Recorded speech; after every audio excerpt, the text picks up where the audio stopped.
in central Georgia, southeastern New York, central Georgia, central northeastern central Georgia, northeastern central Georgia. A tornado warning has been issued for Bucks County, Henry County, Lamar County, and Monroe County, effective until 8:09 p.m.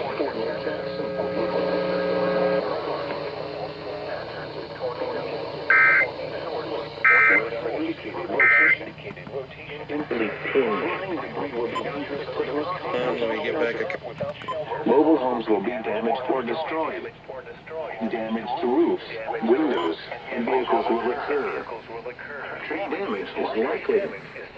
Locations impacted include Jackson, Locust Grove, Johnsburg, Cloud Falls State Park, the Kibble, Indian Springs State Park, and Chapel Mill.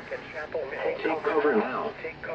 Move to a basement or an interior room on the lowest floor of a sturdy building. Avoid windows.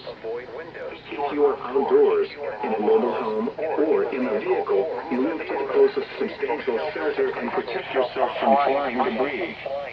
If you see wind damage, hail, or flooding, wait until the storm has passed, and then call the National Weather Service toll-free at 1-866-944-644 WS Atlanta. Frontline worker.